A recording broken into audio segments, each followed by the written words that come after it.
Hi, everyone. My name is Trey, the Director of Marketing. This is Dustin, our Managing Partner. We are going to talk about Copilot and how to use it, if it's even worth it within a law firm. So, Dustin, do you want to touch on that?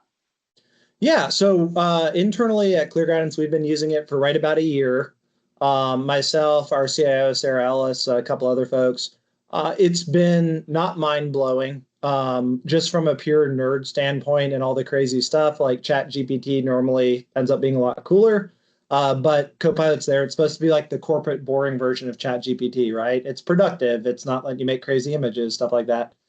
So I'm going to say the best term is probably underwhelming. There's some moments where it's like, oh my gosh, this is brilliant. And then on other things is there's just too many controls built in. It fails on the searching is so hit and miss that, it's your AI assistant. Okay, Trey, go do this for me kind of thing.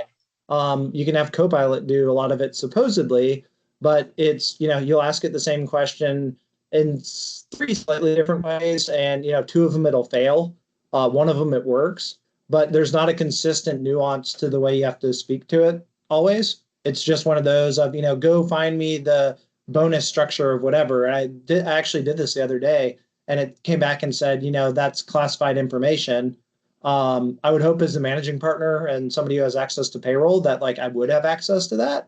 And I did have a file that had that in there, but I think they put in some safeguards that just overreached a little bit that keep certain things like that from working as well. So not to be all negative, there is some really cool stuff. One of the biggest use cases that we've seen with law firms is if you are not using Excel extensively. So we know, all the finance people, the firm admins, your Excel wizards, but say you have an attorney that occasionally needs to use Excel. It's really good in Excel saying, create a new column that combines these two pieces of data and highlights it in red if it's below a certain value. Things like that. That's been very useful as well. Less useful in a law firm. It gets a lot of dings against the writing style.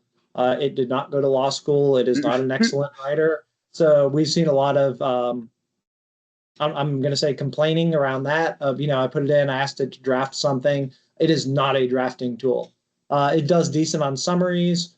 And then the other part where is a general use AI tool, it's concise. So it doesn't have the problem. If you've ever used ChatGPT where it just kind of goes on and on, it can rant a little bit. Copilot, we've seen in a lot of cases, actually has the opposite effect. And the reason I bring that up is if you have certain things to where you say, hey, Copilot, what are my to-dos this week from my email? It's going to give you a really short, brief list. So you have to narrow that down as much as you can. So I've used it for that a handful of times where I've said, what were my action items from my meetings this week? Or what are my action items from my emails this week? It'll return, maybe 10 items, not super useful, but I can say, what were my action items from Trey and I's one-on-one this week? It does really good on that.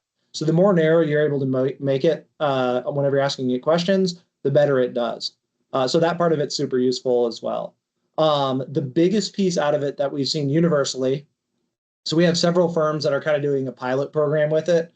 I signed out a couple licenses to people. I don't think we've seen a single firm that has expanded beyond a pilot program at this point.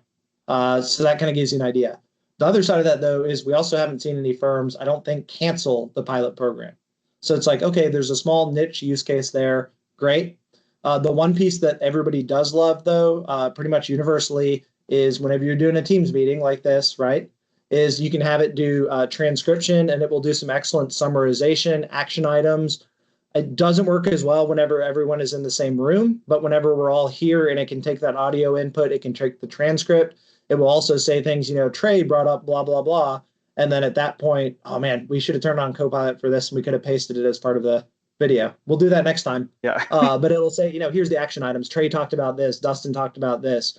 That part of it is great. And the best part of that is rather than paying $300 a year for each user for Copilot, there is a Teams premium license that I think is like $7 a month per user. And that gives you all the Copilot functionality just limited inside of Teams.